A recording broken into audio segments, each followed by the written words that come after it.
When did you stop trusting the divine? Can you be honest about that? When did you actually lose trust with the divine? Hey, I'm Rosemary, Nonny. I am the money minister. I work with action-oriented spiritual people, supporting them to create six-figure incomes in their true design life.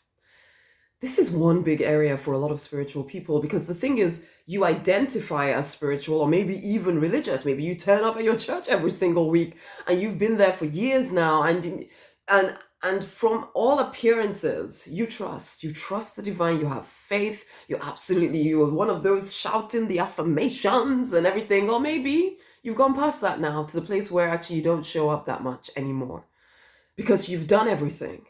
You obeyed all the rules. You did everything they told you to do, and still life just is not working. And you finally found the courage to admit, this isn't working for me. The first time because it took me a while to actually realize that my trust for the divine had gone down and down and down, because I've always identified as spiritual. I've always identified well, to begin with, completely religious as well, actually, because I was brought up Catholic, and then I became full-blown born-again Christian, basically, and these were good times in my life. The thing is, my whole identity was tied around that. All my friendships, everything, my whole life was tied into church. I didn't, for a long time, even when I was starting to question things, I didn't have the courage to actually walk away for a long time, because it would mean literally losing everything and everyone that I knew. And it did mean that, let's be honest, it did. I did lose a heck of a lot of friendships, relationships, when I finally decided this whole living a half-life thing, it's not working for me. But it didn't even get to that point. It didn't get to that point very quickly, because one of the first things for me in losing the divine was actually, we had a car accident when I was about 6 or 7 years old. And I remember my dad, because this resulted in my father losing his ability to walk at all. And I remember him lying on the ground, unable to move. I'd been thrown out of the car, and then realized that the car was squished because we'd somersaulted and all of this and all of the other. And all of us were in the car, my whole family, apart from my last born, who was still in my mother's stomach at this point. But anyway, looking there at my dad lying on the ground. And at some point, some adult mentioned or said something along the lines of, there was some kind of black magic involved. That's because my dad was up and coming and really doing well with his company, that somebody had done some kind of juju against him. Now, if you've not been brought up into that culture, you might think, like, why would you believe in juju? But I did. I completely believed that the forces of evil were more powerful than God. And so therefore, why should I trust this divine being who couldn't keep me safe? But it took me until like 4 or 5 years ago for the divine to bring it to my attention and tell me, do you know that you stopped trusting me then when you were 6, 7 or something? I didn't even realize how much of an impact that incident had on me. That's when I started losing trust. So as much as I'd gone through all the motions, at the back of my mind, there'd always been this feeling, the forces of evil are more powerful than the divine. You are not safe.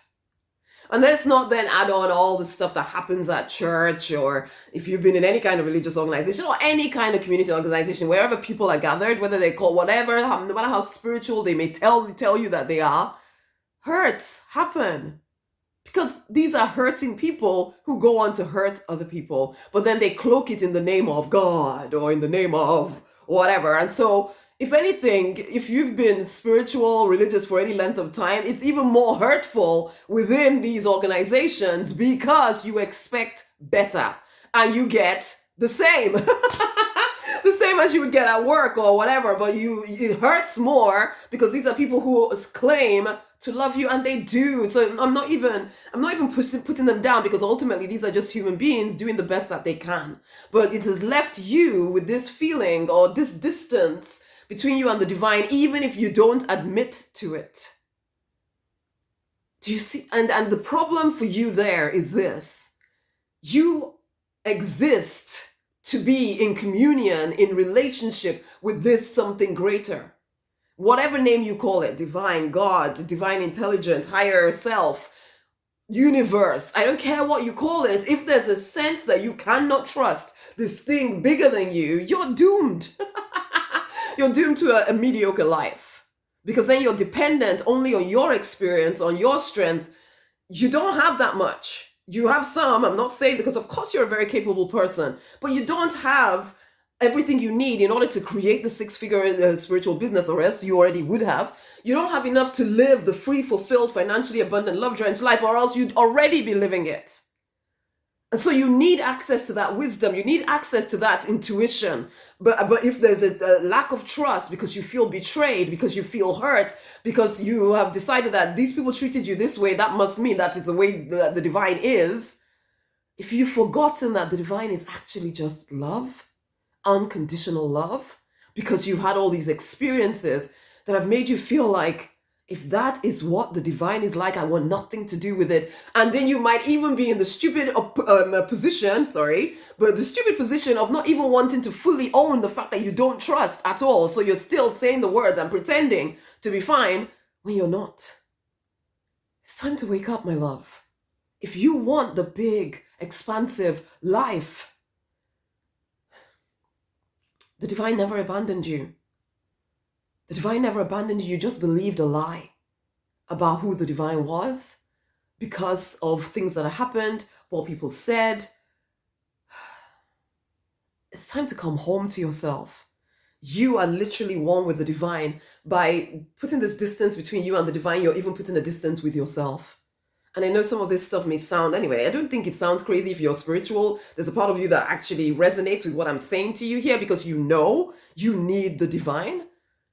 You want to come back to that first love, that first trust, but you don't even always know how to. Well, it's a process. And it's a process I can take you through, because I've had to go through that process myself, and I've had to guide other people through that process too. And it will demand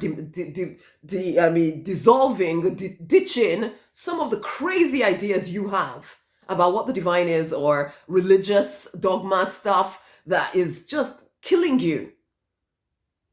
It's time to drop that stuff. And it's part of you has wanted to for a long time, but you've been scared you'll end up in hell or something. It's time to drop some of that stuff. Listen, if you are that action-oriented, spiritual person who knows that you are meant for more, and you've been working hard and trying, but you're not getting there, and you want to build your business that supports other people, but you have all of this stuff inside of you, which you may not even connect the two together, but ultimately you're feeling restricted, and you know you're meant for more, then you need to come and work with me in the Deliberate Millionaire Fast Track. It is a 12-month transformational journey to peace, inner peace, purpose, let's live in your life's purpose, and a six-figure income, doing exactly what you were born and meant to be doing. Come and work with me. Let's get through this nonsensy stuff that is keeping you from your own destiny. You are meant for more, honey. You are capable of that vision you have inside of you. But all of these things that I talk about in these videos, they keep you from your destiny, and you can't ignore them. You can't. If you're going to live the big life, you can't ignore them, and there's just no more time for you to keep pretending that you can just keep pushing and pushing and pushing and still not getting anywhere. Come on, wake up. Let's handle this stuff so that you are free to thrive, to prosper in your true design. There's a link around this video right now. I strongly urge you to go right now, read through the page. You will know by reading just the top of the page whether this is for you. If it resonates in your heart, come and join in. If not, there are other things available to you in this community. If you resonate with my work, stick around. Listen in. But for now, for you who resonate with this video particularly, go to the link around this video, read through the page, join in, and share this video with somebody else, okay? Other people need to hear this stuff.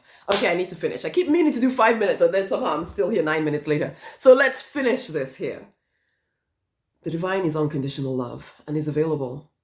All the nonsense that you've believed is a lie. And it's time to drop the lies so you can see the truth. You need to walk in oneness with the divine. This isn't optional. This is pragmatic. It is a need. You are not created to function out of relationship with the divine. So let's handle the nonsense.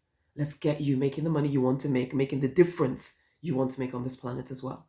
Go to the link around this video, join in the Deliberate Millionaires Fast Track. Do it now. Much amazing love. Till the next time. Bye.